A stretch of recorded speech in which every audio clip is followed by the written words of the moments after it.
I'd say the highlight of my life was singing for the soldiers.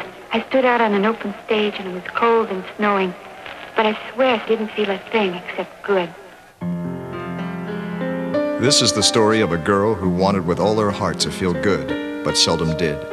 Though she brought joy and warmth and laughter to many, she found very little joy throughout her short lifetime. This is the story of Merilyn Monroe.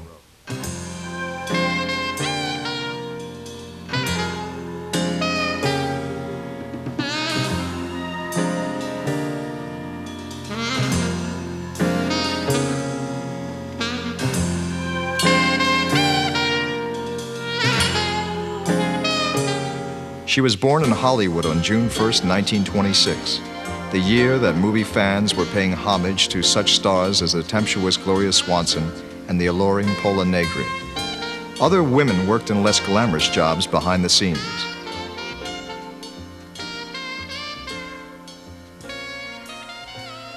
One such woman was Gladys Baker, a film cutter who gave birth to a daughter who she calls Norma Jean.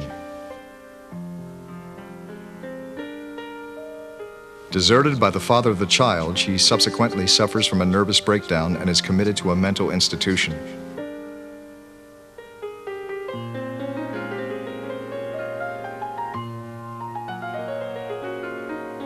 The pretty child, now without a mother or a father, becomes a ward of the County of Los Angeles. While the United States is in the throes of a depression, little Norma Jean is being shuttled back and forth to various foster homes. The county allows $20 a month for the care of the homeless child, providing incentive to the many needy families that take her in as a way of supplementing their failing incomes. For a brief period, Gladys Baker is released from the institution, and she and her young daughter devour all the glitter of Hollywood. They attend film premieres and stand with awe in front of Grauman's Chinese Theater, examining the footprints of celebrated actors. Still troubled, however, and unable to function normally, Gladys returns to the hospital, leaving little Norma Jean to her glamorous fantasies that one day she too will become a star adored by millions and free from the veil of loneliness.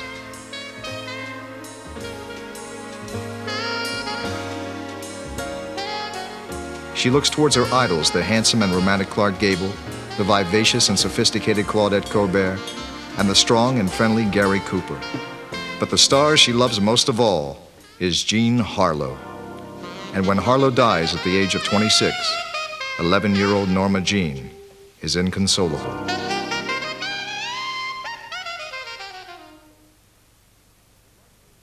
In 1941, when Norma Jean, now a pretty and popular 15-year-old, graduates from junior high school, her guardians decide that she should marry the boy next door. So shortly after her 16th birthday, she marries 21-year-old aircraft worker James Dougherty and becomes a Van Nuys, California housewife.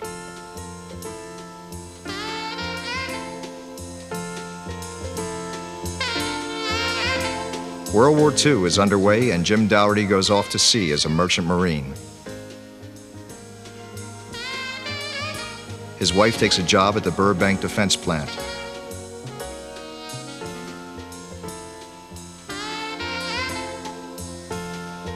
In 1945, an Army photographer doing a story about women working on the home front takes this picture of Norma Jean, catapulting her into a career as a photographic model for the Blue Book Agency.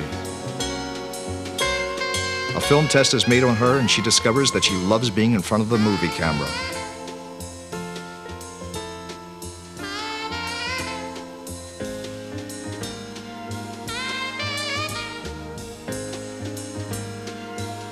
She is equally pleased to learn that the agency is successfully selling her as the girl next door.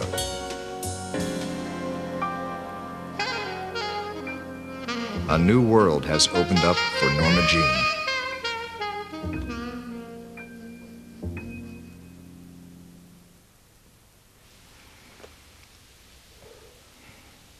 She divorces her husband and devotes herself fully to her new career. She soon receives assignments with top photographers such as Andre Devaney for magazines such as Family Circle and U.S. Camera.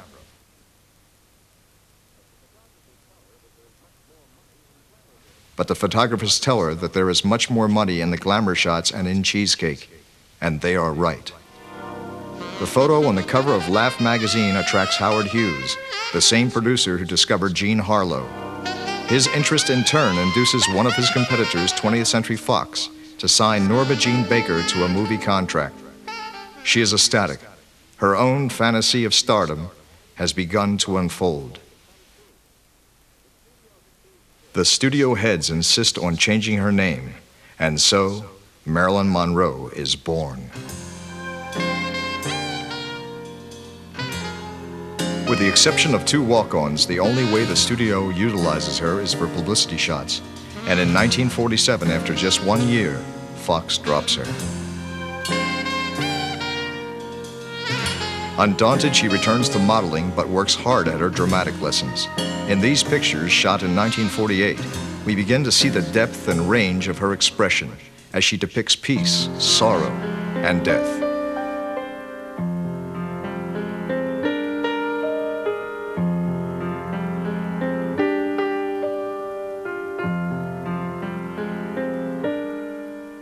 Raised on a steady diet of rejection, she doesn't let her disappointment deter her and continues to work with her drama coach.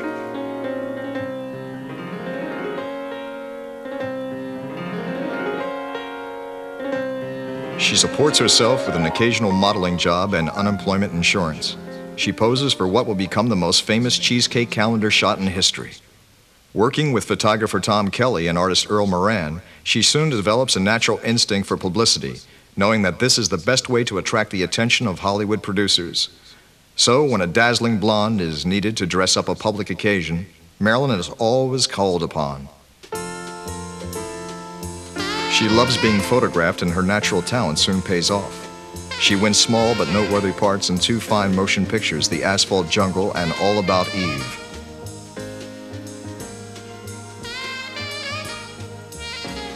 The public loves her. In 1950, 20th Century Fox, the studio that had dropped her just 3 years prior, now offers her a new contract.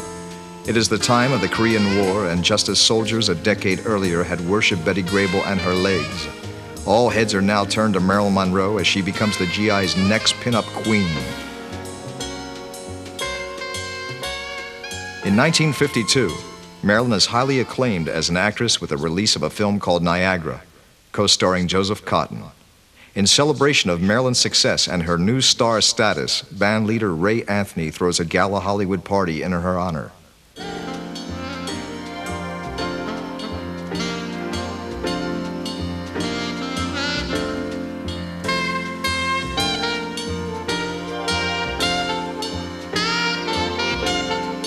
In July of 1953, Merilyn returns to Grauman's Chinese Theater just as she had done with her mother 20 years earlier, now on the heels of her most recent success, the title role of the hit film Gentlemen Prefer Blondes, co-starring Jane Russell. The little girl who once looked wistfully at Hollywood from the outside was now established inside the film capital of the world.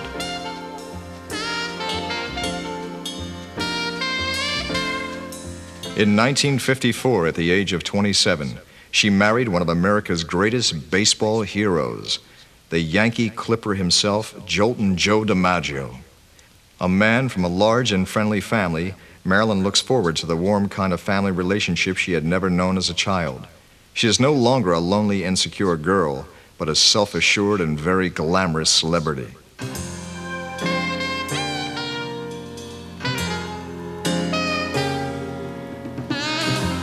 But their honeymoon to Tokyo is soon clouded over by a third party, her overwhelming popularity.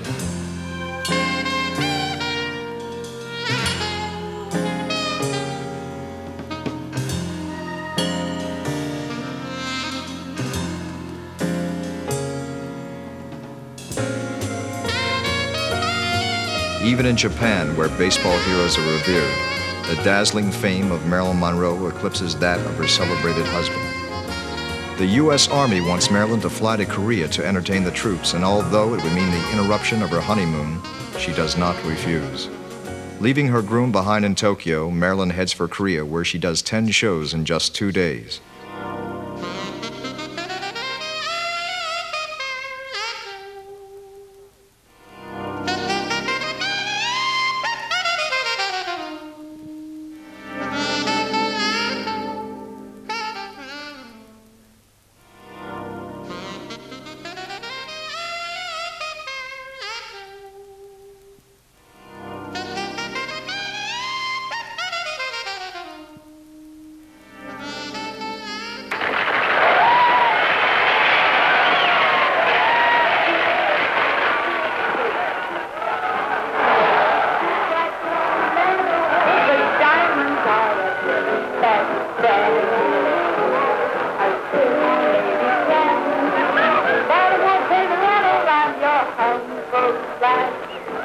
love you as automatic.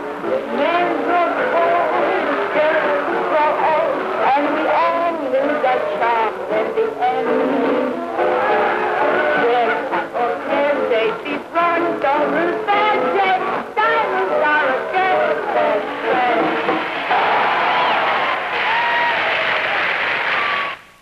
She returns to Hollywood in time to receive the annual Photoplay Award.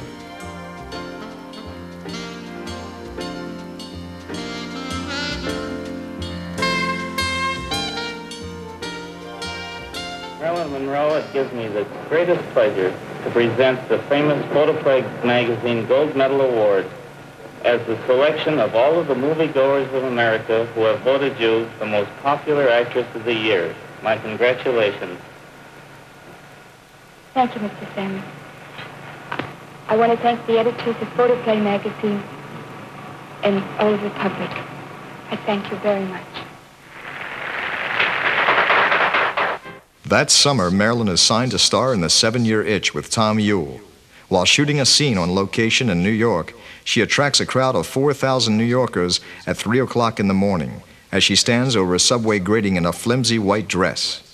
This shot will become almost as famous as her calendar picture.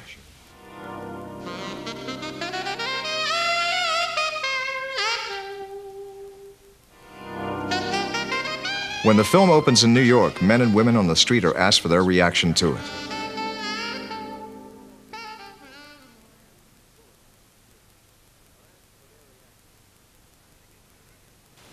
Oh, I think it's terrific. Well, it's pretty vulgar, if you ask me. How so? I don't know. I don't think it's very nice. Very nice. Some girl. You like that, huh? Oh, yeah. I think it's very nice, but I'd rather it were me. I said, what has Marilyn Monroe got that a million other women have and prefer not to show? I think it's wonderful. I think it's wonderful, wonderful, wonderful. Marilyn's hopes of living happily ever after begin to fade, and her 10-month marriage to Joe DiMaggio is brought to an emotional close. In court, she tearfully tells the judge that she has not found the warmth and understanding she had sought. But perhaps the marriage was destined to fail, because by now, Marilyn was clearly a captive of her career, a career that is beginning to look troubled. She wants a greater voice in selecting her scripts and directors, and she wants more money. In early 1955, she walks out on her 20th Century Fox contract and goes to New York, where she forms her own film company, Merilyn Monroe Productions. TV talk host Edward R. Murrow invites Marilyn to be a guest on his Person to Person show, and he asks her why she made such a career move. Primarily to contribute to help making good pictures. It's not that I object to doing musicals or comedy. In fact, I rather enjoy it. But I would like to do also dramatic parts too. Well, one of the best parts I've ever had was in the Asphalt Jungle, John Huston's picture. And then 7-Year Itch was, well, Billy Wilder's picture. Morrow asks Marilyn what her smallest role has been. Two I can think of. One in a picture called Ticket to Tomahawk. I had one word. Well, not exactly a word. It said, And then, Skadahoos, In a picture called Skadahoos, I had one word to say. I said, hello. But it went fast. In fact, they cut it out. Marilyn remains in New York in self-imposed exile, making sporadic public appearances as she understands very well that she must remain in the limelight if she is to command the attention of the studios.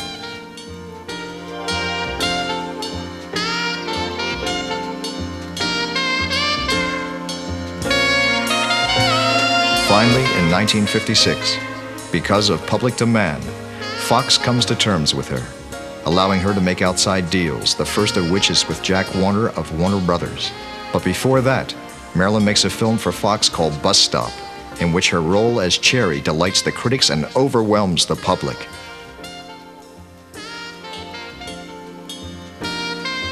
Upon returning to New York, Marilyn announces her forthcoming marriage to playwright Arthur Miller, whom she had met several years before in Hollywood. One of America's most distinguished playwrights, he represents to her a world she has never known, but to which she has aspired ever since she decided to become a serious actress. Miss Monroe, could you tell us what your plans are after your marriage? Do you intend to continue your career?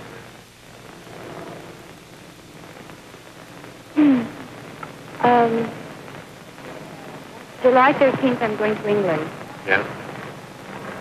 Yes, and I'll be making the Sleeping Prince with Olivier. Mm-hmm. And what about, I'm wondering about after your marriage, then after this picture, do you intend to come back here and continue work here in this country? Well, that depends. And Merilyn vows that what she wants most of all is to be a good wife. Miller accompanies his bride to England, where she is to co-star with Sir Laurence Olivier in The Prince and the Showgirl.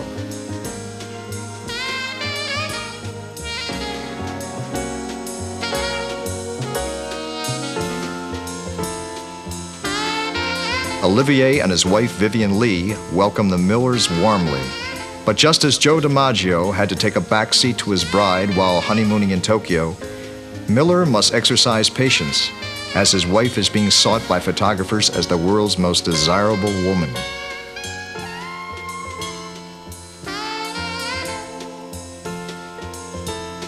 In October 1956 in England, Merilyn is presented to Queen Elizabeth.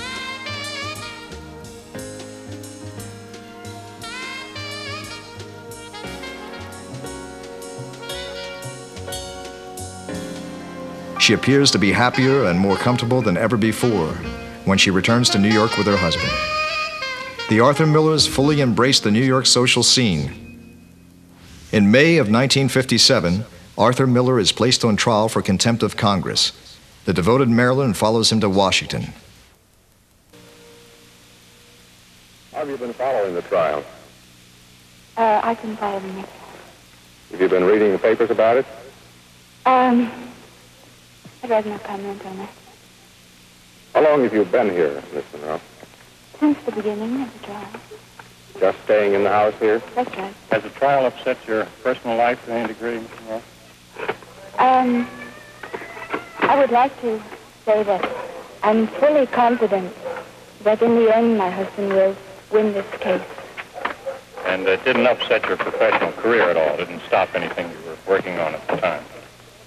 No, I haven't been working recently. What are your plans when you return to New York? Well, we hope to go back to our normal life. Would you care to comment on one rumor? Successful in her career, married to a famous playwright, Merilyn seems closer to fulfillment than ever before. Rumors begin to spread that the Millers are expecting a child. Wanting a family of her own more than ever, she is terribly shaken by her miscarriages, each a year apart. Her fans console her as she leaves the hospital in New York.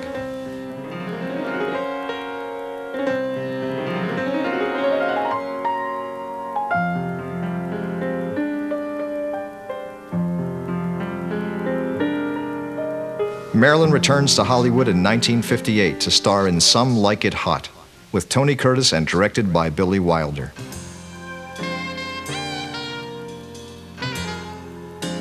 Her drama coach, Paula Krasberg, is always at her side. And her other constant companion is her husband, advising her on everything from makeup, publicity stills, and her performance. The film is one of the greatest box office hits of the year and becomes the vehicle through which Merilyn is able to show off her wonderful ability as a comedienne.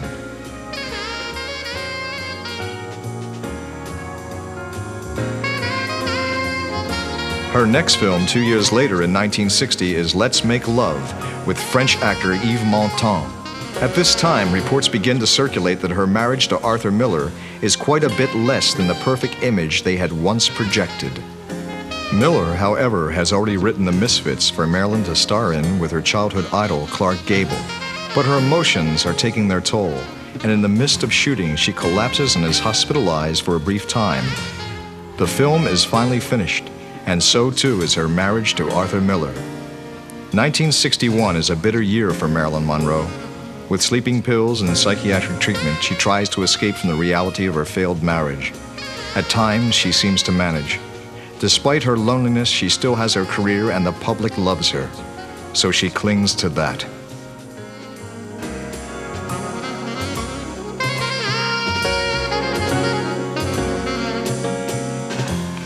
In 1962, she returns to Hollywood to make Something's Got to Give for Fox. On June 1st, director George Cukor and the film's cast throws Merilyn a party in celebration of her 36th birthday. It's a happy party and Merilyn's future looks bright again, but it's just an illusion.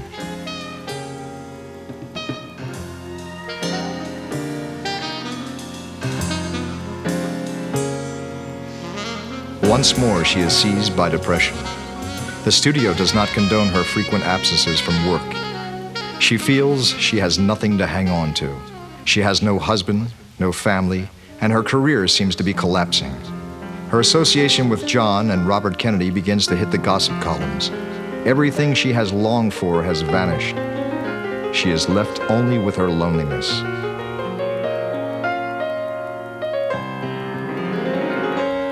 How do we measure the value of a single human life? By what is given? By what is left behind? There are many markings that tell us Merilyn Monroe passed by here. A major box office draw, who earned millions of dollars and whose form has been imprinted on the minds and in the hearts of all who saw her on screen, in magazines, and on the stage entertaining the troops. She brought joy and laughter to many, evoked emotion and praise from others, but no one who saw or knew Merilyn was unaffected.